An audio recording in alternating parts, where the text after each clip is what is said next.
Brenda Lee was barely old enough to understand the world when her voice made America pause. It wasn't bright or carefree in the way people expect from a child. It carried restraint, ache, and emotional weight that felt far older than her years. By her early teens, she was already a national figure, appearing on television, topping charts, and moving through professional spaces built for adults. She was celebrated as Little Miss Dynamite, a nickname that praised her power while quietly demanding constant intensity. Behind the applause was a pace that allowed no slowing down, no room for reflection, and no protection from pressure. Brenda did not fall from fame in a dramatic collapse. Instead, she gradually stepped away from pop's center as tastes shifted. Decades later, when a song from 1958 returned her to the top of the charts, it revealed a paradox. Her voice had never disappeared. It had simply outlived the moment that first tried to contain it. Growing up without a safety net, Brenda Mae Tarpley was born on December 11, 1944, in Atlanta, Georgia, into a family shaped by instability and economic uncertainty. Her childhood was marked by constant movement, temporary homes, and the daily anxiety of whether work would come tomorrow. Comfort was rare, but one small object offered connection to a larger world: a battery-powered radio. Through it, Brenda absorbed the sounds of American music long before she understood its structures. Church became her first public stage, where singing felt less like performance and more like expression. It taught her to sing as if communicating something real rather than impressing an audience.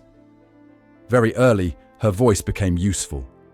Singing brought small rewards and modest income, blurring the line between talent and responsibility. Long before childhood could unfold naturally, Brenda learned that her voice was not just something she had, but something her family depended on, when singing became survival. Before she reached school age, Brenda was already performing wherever she was invited, from local contests to radio programs. At 5 or 6, she was winning competitions against much older children, not through polish, but presence. Then, in 1953, her father died suddenly in a workplace accident. The loss left no room for sentimentality. It created an immediate financial gap, and Brenda's singing became central to survival. Appearances increased, schedules tightened, and expectations grew. She became accustomed to adult environments, microphones lowered to meet her height, and platforms built so audiences could see her. When she was invited unexpectedly to sing on national television alongside Red Foley, it seemed miraculous from the outside. In truth, it was the result of years of preparation without protection. Childhood did not end suddenly for Brenda Lee. It thinned gradually until performance became the default state of being. Entering the industry too early, by the mid-1950s, Brenda Lee was no longer simply a gifted child. She was a contracted professional. Her early television agreements exposed her to the realities of an industry that treated talent as output rather than development. When one major contract ended amid legal disputes, it revealed a difficult truth. Brenda was expected to function as an adult without possessing adult agency. Recording soon replaced television as her primary outlet, and when she signed with Decca Records, the studio became another environment where speed mattered more than growth. Early releases struggled not because of quality, but because the industry did not know how to position her. She was labeled younger than she was, her image frozen to make her voice more acceptable.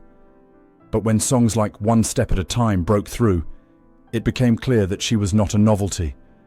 She was a presence the market could not fully control, becoming Little Miss Dynamite. With the release of Dynamite, Brenda Lee crossed into a new category of expectation. The nickname that followed her sounded celebratory, yet it came with a condition.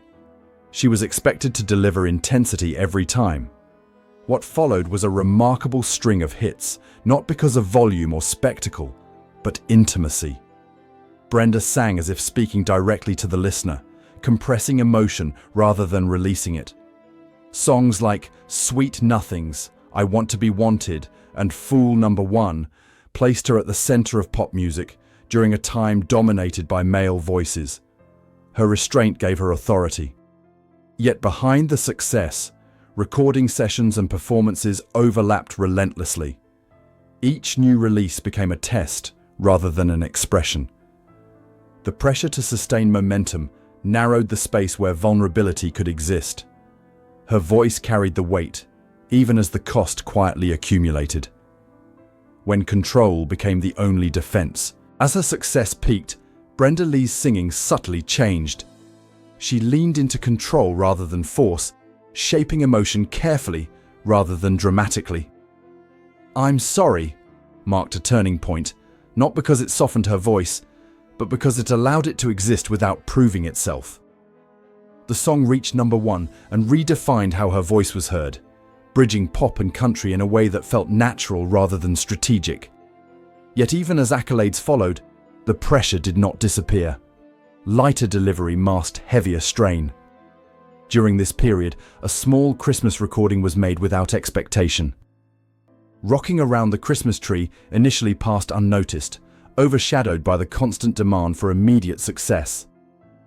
No one could have predicted that this overlooked recording would later become her most enduring legacy, patiently waiting for time to complete what urgency could not. Finding space beyond America. While American pop shifted rapidly in the 1960s, Brenda Lee's voice found deeper appreciation abroad. In the United Kingdom, audiences responded not to her age, but to her emotional clarity. Songs that struggled in the US charted strongly overseas, revealing how context shapes reception. Touring Europe placed her alongside emerging artists who would soon redefine global music, yet she held her ground through steadiness rather than spectacle. Recording in London introduced sharper arrangements and a willingness to adapt without losing identity. These experiences offered a contrast to the pressure at home. Abroad, Brenda was heard as an artist rather than a phenomenon. That parallel existence allowed her to see that her voice could survive outside trends. It was not tied to a single market or moment. It belonged wherever listening happened slowly enough to receive it, choosing longevity over relevance. As the late 1960s reshaped popular music, Brenda Lee faced a quiet reckoning. The center of pop moved elsewhere, and she chose not to chase it. Returning to country music was not retreat, but alignment. Songs like Johnny One Time and later Nobody Wins placed her within a tradition that valued storytelling over speed. The pace allowed her to sing with maturity rather than urgency. Her voice, shaped by years of compression, fit naturally into country's emotional structure. Over time, she became a stable presence rather than a headline. This phase demanded humility and persistence, qualities rarely celebrated in narratives of fame. Brenda Lee continued working, recording, and performing without spectacle. She was no longer proving potential, she was sustaining meaning. In doing so, she built a career defined not by peaks, but by endurance. A legacy that waited for time. Honors arrived gradually, not as compensation, but recognition. Inductions into multiple halls of fame acknowledged the breadth of her influence across genres. When Rocking Around the Christmas Tree finally reached #1 more than 6 decades after its recording, it did not signal a comeback. It confirmed something quieter. Brenda Lee's voice had never depended on immediacy.